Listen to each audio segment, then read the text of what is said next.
Hello. Good afternoon. Good. It's 11 in the morning. It's not the afternoon yet. Anyway. Good time of day here. Good time of day to you. If it's Manuel, it's coffee time.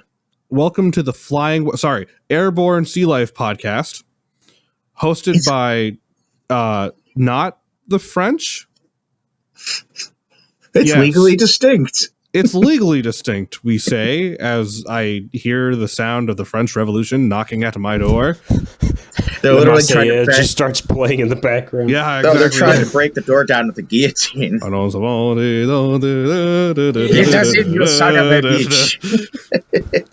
Right. Anyway, it's Airborne Sea Life. We're here. I am, of course, your host, Yusuf Rashid, flanked, as the usual, by my co-hosts, Mr. Brendan Sloan and Dr. Mr. Manny Barbs. Dr. Mr. Manny. Yes. That's just so infuriating. I once joked with our friend Dr. Goreblaster that if I ever get my PhD, we need to start a band called No Not That Kind. I'm down. Yeah. That'd be fun, actually. Yeah. Anyway, so we've got more stuff. We got stuff today. What stuff? Actually, we got news, don't we? As usual. We do. What's I just have to say, like, are you the okay, first song Brendan? of that band would legitimately have to be like, "We can't save you on a plane if you die." No, it's called "Is There a Doctor on This Plane?" Yeah. It's exactly that. All right, so to the whole points, we do have some news, and this is a pretty hypey news. This is a lineup I never thought I would get to see, but throwing down... Actually, this is a little bit older news, but I thought it was a good idea to talk about anyway. System of a Down, Deftones, and Mars Volta announced one-off show. Ooh. Ooh. That sounds like a great time.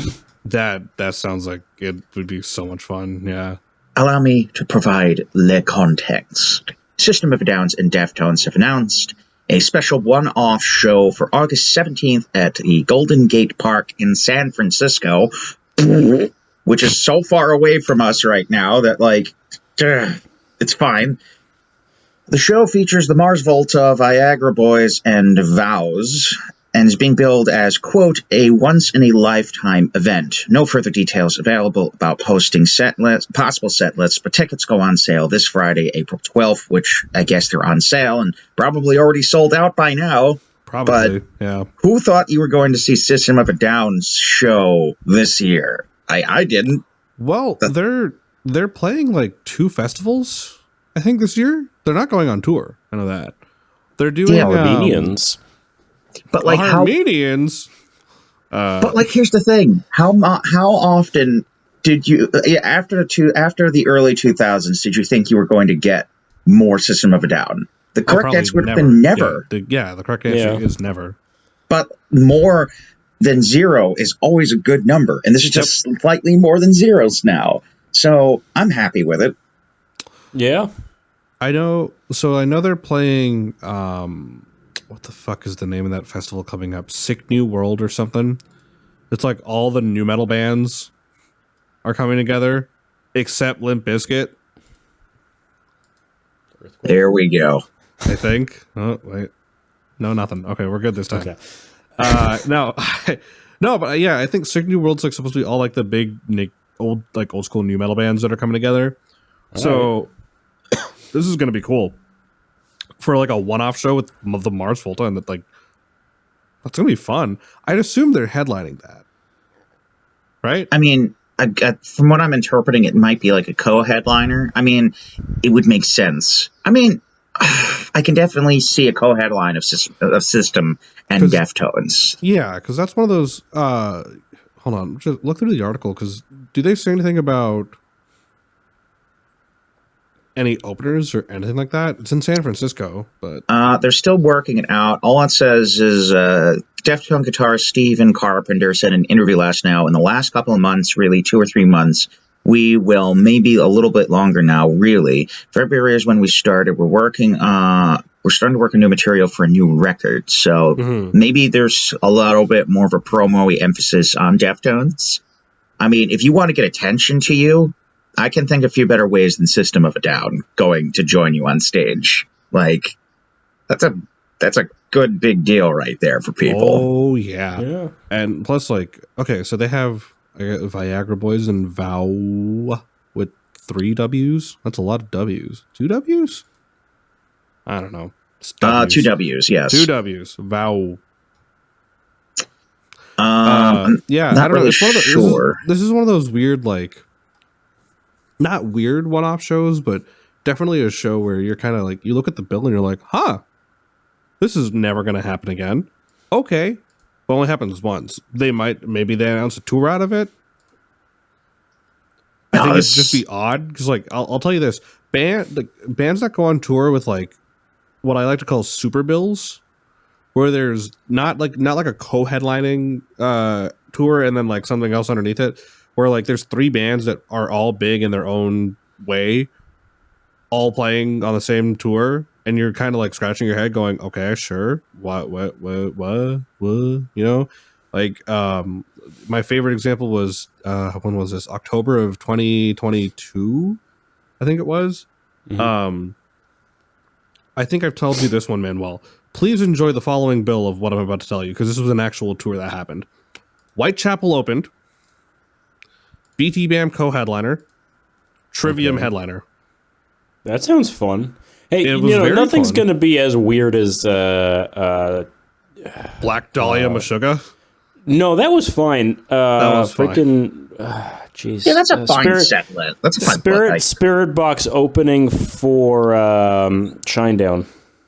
Oh yeah, that was weird. Yeah, that doesn't taste right. No, it doesn't. But they did it. I mean, I like both of those bands. Yeah, same, but like weird. Anyway, that's cool. I know the article talks about how it doesn't really hint that there's anything new from System of a Down coming just yet. But the thing is, they've been hinting at new System of a Down since like 2017 at this point. It's been 7 years. Like, will they, won't they release new stuff, you know? So it's cool they're playing the show, but like Mars Volta came back, right? We don't know if we're ever going to get new Mars Volta, but the article does mention that there is a possibility of new Deftones being worked on, or there is new Deftones stuff being worked on. So maybe this is a sign of things to come. Maybe this is just a one-off and Serge Tankian finishes this and runs off back to his weird orchestra gigs that he does. Yeah, I wouldn't say that this is a guaranteed statement of like new material, because like anyone can come back together. Like, it's like a band who's like, oh yeah, we're gonna retire now. We're done touring. You've heard The Last of Us. Except, you know, like a couple of years down the road, we do have a tour coming out, but it's really the last one this time. I swear to God. Hand to God, that's it. I promise no more, but there's always more. Yeah. Like, Serge Tankian has never really like doubled down on like, oh, we're definitely eventually going to do music. I think he's always just been like, you know, maybe we will, maybe we won't. We'll see how the wind blows. But that's very Serge Tankian of himself to, you know, do things in that particular idiom. Yeah. Like, I wouldn't expect anything differently. Yeah. I mean, there's nothing wrong with that. They're doing what they want to do, so. Yeah, artistic integrity. I'm with it. It's all about artistic integrity. Speaking of artistic integrity, I think it's topic time. Here we go. Ready? Let's do it. Oh boy! All right. So, so far on this podcast, we've looked at bands like Earthside. We've looked at Monuments. We've looked at Tesseract. We've looked at a lot of wild things on the show. I'd say now it's going to, dare I say, be controversial. I mean, some people think they are. I don't give a shit. Some do. I love this band. Yeah, so... God. Yeah, we're talking about Sleep Token today, finally. We're talking about Sleep Token. Yeah. And in particular, we are talking about the title track off their most recent record from last year, Take Me Back to Eden, which I am just going to preface, if you haven't listened to it, if you think Sleep Token is metal, this album will change your mind. It will change your mind, and you'll also sort of sit there and go, what the fuck was any of that? And but funnily enough, this band is how this podcast got started. So this is how this podcast got started. That we revisit it. Yeah. Boy, who would like to start? I think the only thing we could do to start with is that, like, first you look at Sleep Token, you look at the aesthetic of all of it, and you're like, we really want this to be metal, but it's just not going to be metal for you. I think we just got to get that out of the way. Yeah. I mean, look at the mask. Oh, yeah, that's right. I mean, I think a good place to start is because in the last episode, we were talking about Slipknot, we were talking about mass bands, and we were talking about my complaint about mass bands, that they always feel like they're just itching to tell you who they are. I still don't know who Sleep Token is. I know they got doxxed recently, but like half the people didn't even like pay attention to that. Pay attention to it, yeah. And like that is cool. It's not that cool to me when a mass band's like, ooh, devils, and like, you don't know who we are, but you totally know who we are. It's just like, okay, whatever, take the mask off. This is cool. Yeah. And they're just doing stuff that the others don't really seem to be like, because the mass band thing was big. I mean, Kiss was sort of the original version of that. But you know, then you had Slipknot doing the new metal thing, and then now you've got Ghost doing whatever Ghost does. None of them are doing this kind of thing, because I'm not entirely sure what this kind of thing even is. Yeah, I think one thing to also talk about is a lot of the bands that have done the mask thing, their whole thing is like, you'll never know who we are. Ooh, spooky. And like, they'll, you know, when they're not playing, they'll be backstage, like they won't come out, nothing, right? Because they're like, well, we don't want people revealing who we are. I have heard stories about bands that have gone on tour with Sleep Token that the members of Sleep Token will just be fucking randomly walking around the crowds during shows that they're headlining, and no one has a fucking clue. Or out of the masks? No, out of the masks. And no one has a that's fucking great clue. Because no one knows who they are. So like, exactly. So they'll be like, "Oh, hey man, what's up?" That's the point, right? And I think that's so fucking cool. Is that they're not afraid of doing that. Like they know, yeah, we're fine, right? Like we can just walk outside, we can go enjoy the show from the actual crowd, and then be like, "Oh, I gotta go to the bathroom," and then go change and go put on the fucking theatrics. Yeah, that's absolutely fantastic. Yeah, I love it. It's the whole, like, I don't know, could you call it cringe when bands are like, oh, we have to keep our identities sacred? It's like superheroes. That's literally the definition of cringe. Yeah. That's like a guy showing up in a trench coat and a fedora to like a karate school and threatening to challenge the owner of the building, and the whole class is like, "Are you sure you want to do that, my rotund friend? Don't you want to go and like take a shower or something? You know, go elsewhere, please." Right. Like, it's like when you don't. The whole vibe of it is like, yeah, we don't want you to know who we are, but then the second people stop caring, it's like, but it's really cool, I promise. Yeah. Where like it's incredible how they've been able to, also considering how big they've gotten in the last year alone, the fact that they've been able to still keep everything anonymous is really impressive. The just sudden, but both them and speaking of Spirit Box, like these are two bands that just exploded out of nowhere that I was listening to before they got big.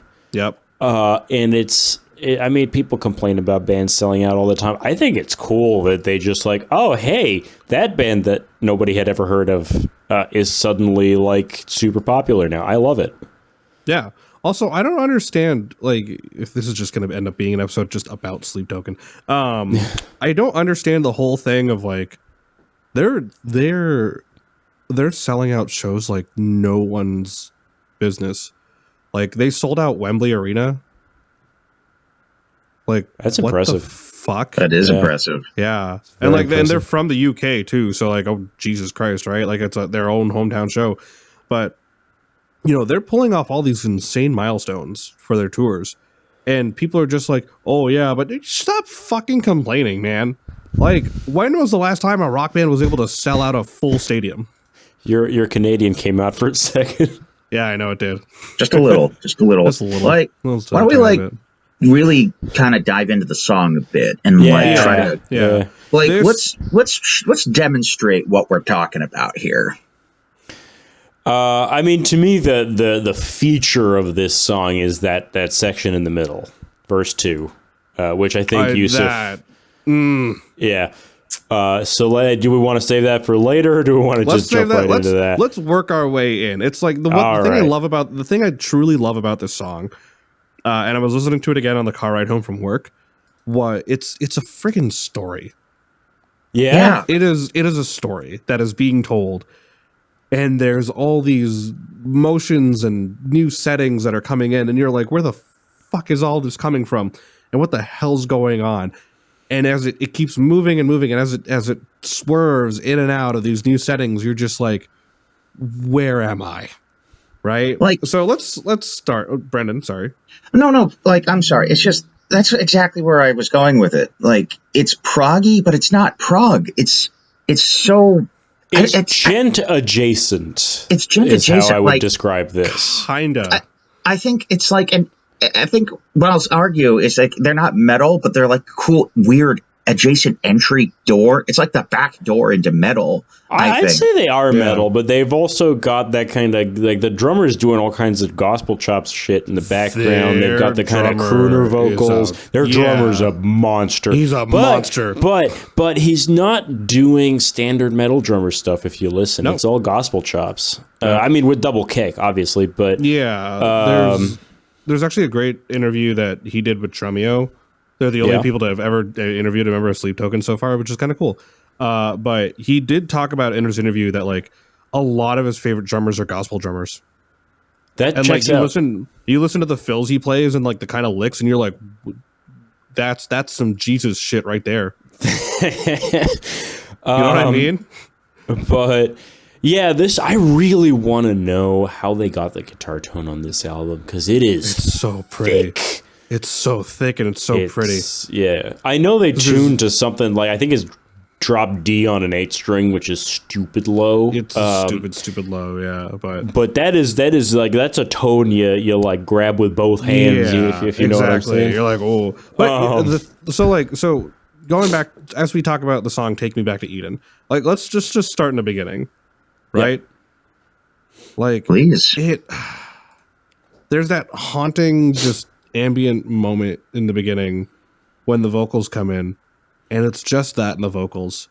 And I've learned to appreciate the use of silence in a song and taking things out. And it's such a pretty moment when it's just the ambience and Vessel's vocals just in that beginning, talking about, what is it? I dream of like these dreams he's had, this thing he's trying to go to, right? And you're like, whoa, like where the fuck? It's almost this like Twilight feeling. I don't know, thoughts? Yeah, I think that it's almost like it's hitting the notes that are not there. Does that make sense? Yeah. Like, do you mean jazz? Sorry. Jazz is real. What are you talking about? What? You must develop a love for freeform jazz. Yes. No, it's. I say this almost every episode, but there is so much room in metal for contrast that sometimes gets passed up. Like the good bands know how to do it, but you can't unless you're doing like you know what you're doing. Going all out all the time almost never works, because it just like that becomes the new baseline. Stuff like this is cool. You leave spots where there's nothing happening. You even there's songs, not this one, but where there's just a dead silence for a moment, and it that silence hits you way harder than any kind of big 8-string nasty riff. But I won't argue that it's like a silence. It's an absence. I would argue. I think absence is the right word. It's literally like that part. It's the part of the song where like it's like, I don't even know if I want to say the word rug pull, because it's not even that. It's purposeful. It's abrupt. It's a stuttered breath coming out of you. And I'm pretty new to Sleep Token. Like, I really have not given them as much of a shake as I probably could have. But this song really kind of woke me up a bit. Like, I've never in my life, I've been saying this a lot today because of the last episode we recorded. I've never in my life encountered something quite like this before. It's like he took mainstream music and marinated it into gentler elements and just left it to bass overnight. And I think this is something that it's literally upsetting the music world of metal a bit. And people don't like it. There have been bands, for some reason all of the names have fled my mind, but the one legitimate complaint I've heard from people who don't like this band is that there's other bands that have been doing this kind of gospel-y metal for a while and nobody's heard of them, which is fair, and some people like those bands better. Again, I've forgotten all the names that keep getting quoted at me right now, but for that to get big in a scene that is so much of a circle jerk sometimes is kind of cool. My argument to that point, and Manny and I have talked about this a lot, I actually have two arguments to that point. The first argument is the way they've been able to make their music feel mainstream enough that it transcends the metal world, and it does well with what we have in the current world of technology, like with TikTok, right? Someone finds a song on TikTok and they're like, whoa, what the fuck? And they put it on a video, and the next thing you know, it fucking starts trending because everyone's using like a snippet of that song, and it becomes, and everyone's listening to it on Spotify. It's how people rediscover songs from the 80s and 90s. It's how people have been discovering. It's how I discover music now, to be honest.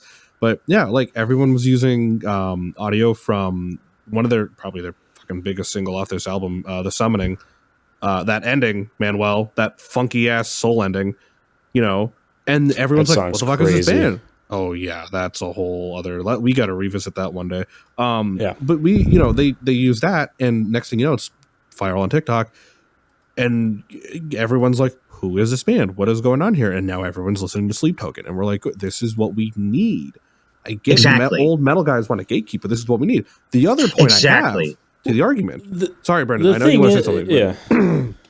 The other argument I have, and this is something we've talked about in the past. I already mentioned this, but what they do with their music, like everything we're hearing, everything from the structure to what, like the styles they're incorporating in it.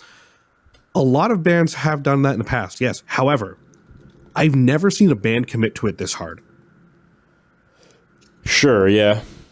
Yeah. I think like that's another thing is like there's a commitment to it, a commitment level that like it's the fact that they're the fact that they're consistently doing this and everything is still at a level of what the fuck are you, like, wow, right? Yeah. Hold on, I got some points. Sure. First of all, when it comes to the whole, like, especially towards like the gatekeeping and like people who kind of clown on Sleep Token because there's other gospel bands. Like, maybe this is calloused, but like this is the perfect example of adapt or die. Like, the idea is that Sleep Token has found something of an ingredient, something that has worked for them, and it's blowing up. But here's the other element of it. Because they're blowing up, it leaves a door open behind them that now these other bands that are also doing that can now be more retroactively discovered because it's now becoming an accepted practice. And that's perfectly fine. Yeah, like, I mean, the thing is that I keep saying is that, like, especially in the current environment, a band doing something like this has no impact on, like, your favorite old school, whatever it is. Like, there's a huge thrash renaissance happening right now. There's a huge new metal renaissance happening right now. With the internet, you can find something that'll appeal to whatever taste you have. Is this my favorite band? Not by a long shot. I like them. They're not my favorite band. But it's really cool to see someone doing something a little different. Yeah.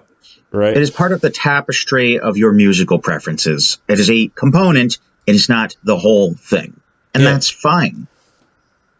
Like, it's fine. It's allowed to be fine. And, like, this is an example of why things like gatekeeping don't work. Because, like, music will stagnate if you just try to keep things exactly the same. And yet, you'll be happy in your, like, basement fortress of old vinyls that were recorded in some, like, basement through a tin can in Norway or whatever it is that you want to call it. But music doesn't evolve that way. My point is that still exists. Like, it does. You'll still find like basement Norwegian black metal bands recording in tin cans in their basement. You'll still find old school death metal bands. You'll still, heck, we're in one.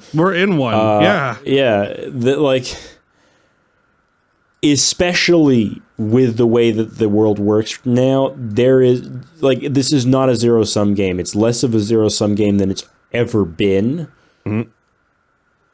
Enjoy the fact that people are doing interesting things. Exactly.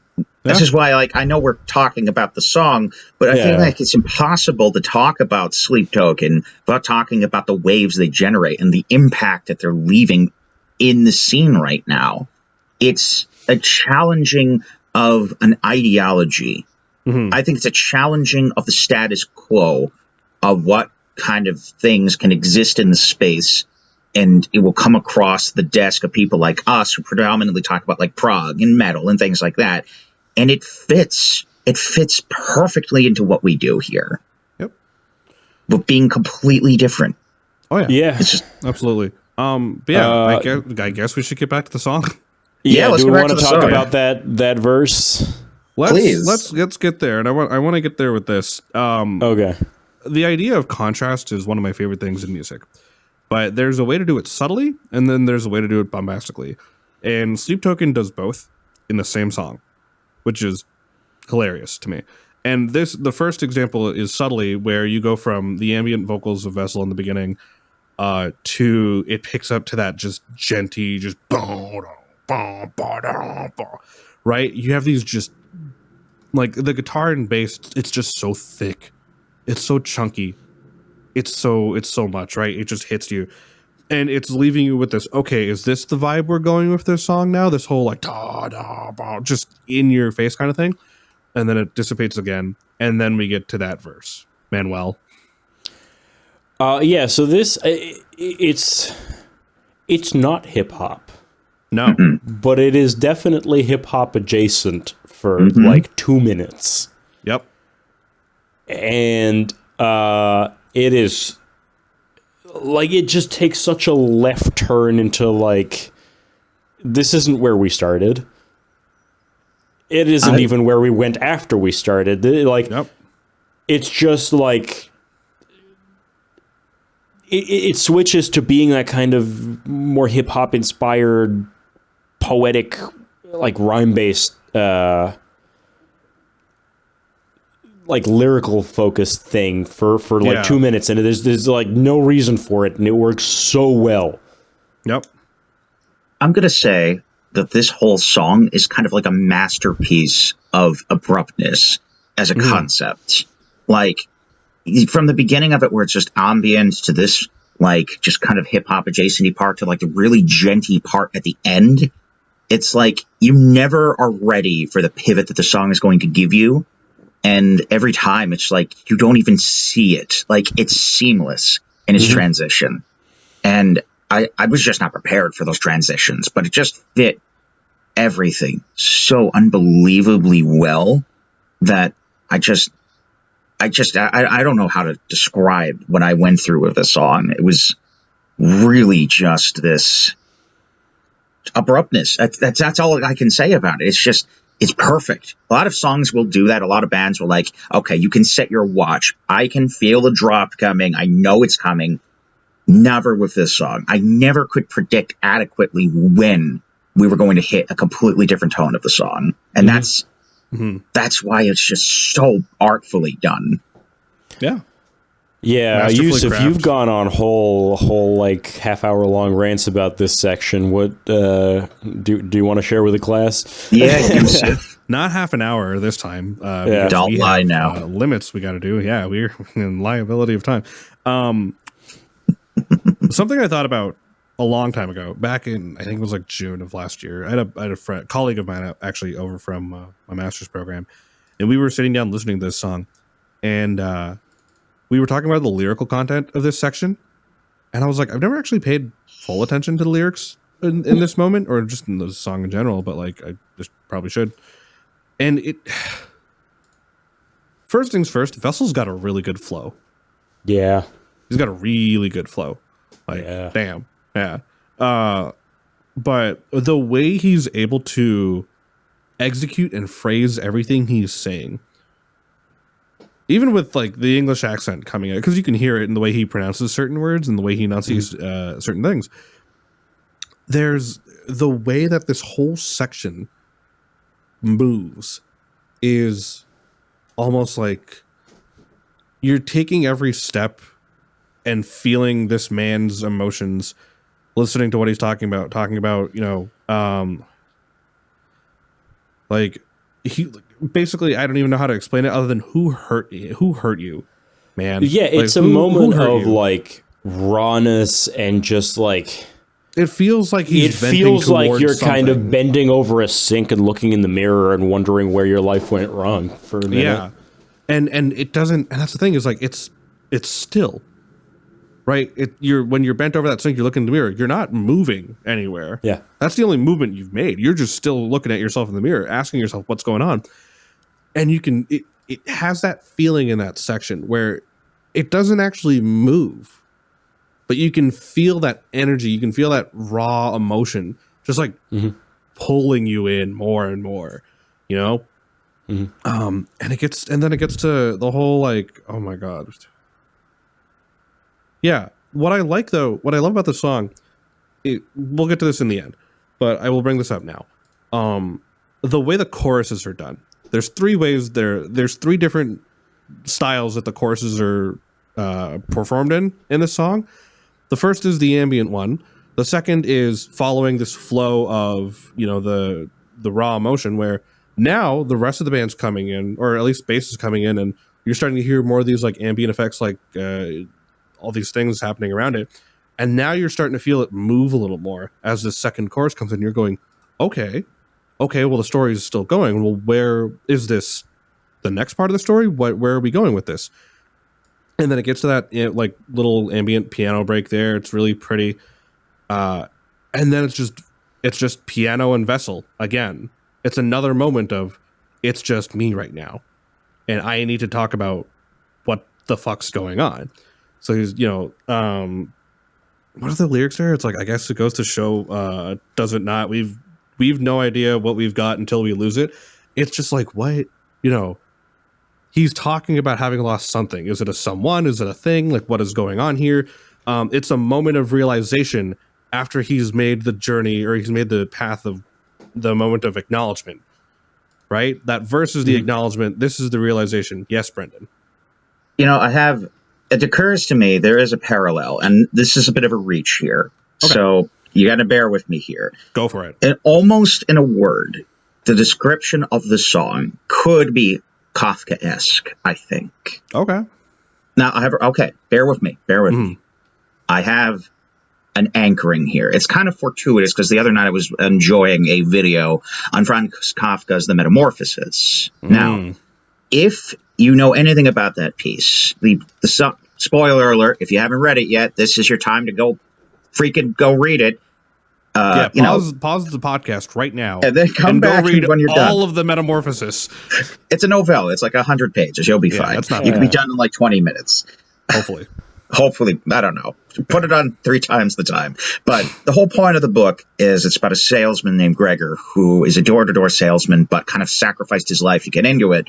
But one day he wakes up as an insect, and he can only think about going back into, back into work, even though he's now this grotesque kind of insectoid monstrosity person. But the idea is the whole book, the whole story is of people's slow transition into the conceptual idea that he has slowly become a burden on them, and they start to resent him for it. The resenting was not something that was new, it was just something that would slowly build upon. And then at the end, there's a moment where it dawns on Gregor, oh my God, I really have come so far out of my own life that I am just a burden to people now. Mm-hmm. The whole point of it is that it's a similar tone of abruptness, where one day he's this man going door to door selling fabric, I think, and the next, boom, he is this insect. It seems completely out of place at first, but then you realize that it has that same abruptness that the song has. And what seems like a slow and steady transition is actually an expertly crafted narrative of things where you have a moment where you look up and realize, oh no, the despair has been there the whole time. I think that's a good parallel into this song, where it's like you described at that moment where you're looking down into the sing reflection where everything went wrong. I think it's a building of layers that has existed since the beginning of the song and delivered expertly at the end. It's this slow trapping you into the realization that everything has led up into an emotional gravitas at the ending of this song. It sounds out of place in the beginning, but when you really compare the journey up to that point, it's perfect. It's perfectly executed at the ending of the song. So yeah, Kafka-esque. When you put it that way, there's definitely a parallel. I can see it. A parallel. Yeah, it wouldn't be there in the beginning, but I had to think about it for a second. Yeah, you also have to think about just like the way the story of this journey is being told. You know, what exactly is the point? Who's he talking to? Right? Because in the chorus, for example, right? I know the lyrics in the chorus are what is it? My oh man, I'm not having a good day today.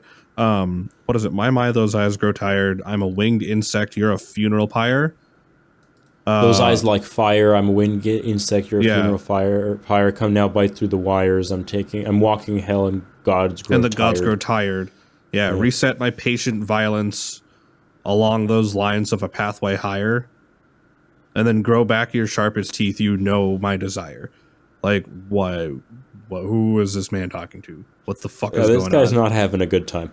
No. Now, the thing, I know there's this whole thing with Sleep Token's lore, in that they worship a god known only as Sleep. However, with this song and this whole album, people are believing that their next sort of venture into what their lore is regarding this creature or god known only as Eden. Or like, what is Eden? Who is Eden? Right? We don't know. So anyway, so then that second half comes in. I say second half. It's not a second half. It's the second act of this fucking thing. Where it's just Vessel and the piano. And then it builds back up again. Again, it's that contrast idea of ambience and like the beauty of almost nothing going on except Vessel just acknowledging what's been done, you know? So if we're taking majestic moment that comes out. Yeah, if we're taking this as part of the lore, it really seems to me like Vessel has given over his life to this deity and is coming to realize after the fact what that means and is regretting it. Right. To which then, of course, it gets to like that majestic moment of like, whoa, everything. And like that, I think, is the prettiest part of this whole song for me, is when everything just comes back in and you're like, whoa. Then, you know, another moment of ambience. And then that third chorus comes in. This just majestic moment of Vessel truly like talking to the gods, being like, what have you, or like whoever it is, like, what is going on here? And the rest of the band is doing the very Sleep Token, like, it's just that genty. There are some really cool hits in there when you think about it, like just certain hits the band has that are syncopated that you're like, ooh, like it's such a nice foundation to what Vessel's doing, because it almost feels like Vessel's trying to speak to the gods while there's like calamity about. It's a good interpretation right there. And then you know, you go, wow, this is great, and it just not even builds. but it feels like it's tearing itself apart. Because my favorite thing about this stupid fucking song, other than this moment, is their callbacks to the rest of this album. So while Vessel's, finishing that off and it feels like the song's being pulled apart, you're hearing these background vocals of like It Was No Accident, like Branches in a Flood. And that's a callback to the opening of the song Chokehold, which is the first song on the album. And you're like, whoa, what the fuck is going on here? Like, is this all intertwined? Like, what's happening? And you go, is this how it ends? It's just like being pulled apart. And then that's the fucking ending. Just the screaming. Yeah. I think it's just another example of things that demand to be understood. Yeah. We've with different songs we've talked about on this podcast, we've always talked about things feeling like a punch to the gut or something like that, when like a breakdown hits or things like that. The first time I listened to this song, when that hit, that's not a punch. That's a roundhouse kick to your jaw. That's like, it's out of nowhere. Like, where did you set that up? And, to finish my point here, going back to the idea of like the raw emotion, there's just an anger in that scream, right? There's an anger. There's a desperation. And it's a callback to the beginning, where instead of in the beginning, Bessel says, "I will travel far beyond the path of reason." At this, take me back to Eden, right? So he's thinking, okay, I will go this far, hopefully to go back to Eden. And now at the end of this journey, it's, I have traveled far beyond the path of reason, take me back to Eden. That means whatever has happened on this journey, it didn't work. He didn't work. Nope. And he was demanding, I need to go back. Yep. This isn't what I thought would happen. What goes back to what I said too. Yeah. Oh, go on. No. That was just to finish my point. It's masterful storytelling. Well, I think it goes back to what I was saying. Like, that's why I drew my parallels from the Metamorphosis. It's just this, because there's always the implicit understanding, like, man, I really wish there was something I could do and go back to what it was, but it's just an adjusting to a new reality. It's the horror of realizing that there's nothing you can do. That's what I think the horror is, and I think that the song captures that type of horror in a moment of realization where you encompass not necessarily a bleakness, but the beauty in that contrasting, the beauty in the delivering of that emotional blow, so profoundly powerful in its delivery that there is no going back. It's this precipice that you can no longer climb down from, and you're just standing in this sublime view of something you can no longer escape. Yeah. It's this song is a lot. Oh yeah, this is a lot. definitely a great song. Yeah. It definitely is reevaluated. Oh yeah. I've reevaluated my thoughts on Sleep Token, man. Like, I didn't even realize how much lore really went into this band until we started really working on this. Yeah. There's so much more that like people think about that I think is still impressive that they're able to keep it up, and not make it feel gimmicky. Yeah, the fact that this doesn't feel gimmicky, like, it's very easy for something like this to be a gimmick. Like, it's not a hat. It's a feature. It's not just something you wear for quirkiness. It's legitimately something that is integral to the structure of the piece. Yeah, it is. It's just it and the thing is, like, it follows it really does follow the Sleep Token formula to a T of, hey, what's that over there? Huh? Joke's on you. It's something else. I mean, yeah, when you put it that way. Yeah, like they're full of surprises. And while fun their surprises. fun surprises, yeah, and while their structure is kind of prototypical to at least their own writing, the way they're able to deviate things, I think, has been something that's impressed me a lot. Like, their songwriting is just immaculate. I don't know what else to say. I don't know if there's much else we could say unless you have something, Manuel. I think we've basically covered it all. Go enjoy it. That's what I have to say. Yeah, go listen to it. Go enjoy it, because go have an open mind.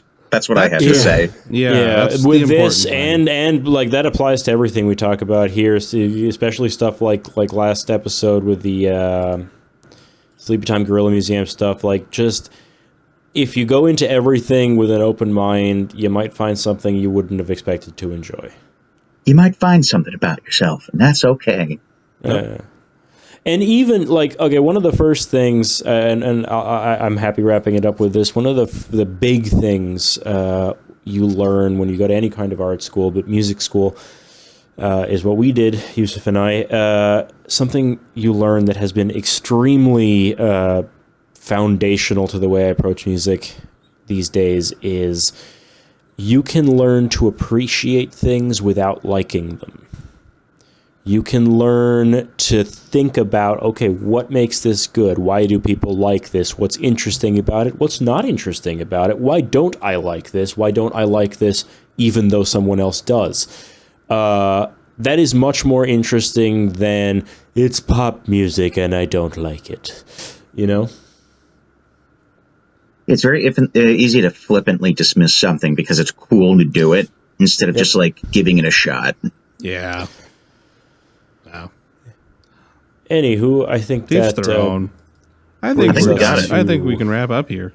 The end of another episode. We have been the Airborne Sea Life podcast. You can find us under that name on, YouTube, Instagram, TikTok. Instagram, TikTok. We're working on getting all the audio up on Spotify one of these days when I'm not lazy. Apple Music as well, we're working on. All streaming platforms. You can eventually find us. But for now, YouTube, so you can see our lovely faces here. We've got stuff. Hello, that's me. Yes, you, I believe, have a new thing out that you might want to plug. I do. I have an AP out. It's called Yay. The Wanderer. Manuel played guitars and mixed and mastered it. Thank you, Manny. It was fun. It's definitely, I don't know how to explain it other than, actually, you know what? Honestly, since we've been talking about Sleep Token and their ability to fucking transcend genres, it's that. Not as good, but it's that. I can confirm. I had to mix the thing. Yeah, it's definitely a trip, is what it is. But I have that out. We can drop a link down there. Stuff and shameless plug. Yeah. Anyway, until next time, rather. That's what I'm saying. This has been the Fake News and the Airborne Sea Life podcast. We will see you soon. Yeah, we will see you soon. OJ is guilty. What are they not telling you? Oh, God.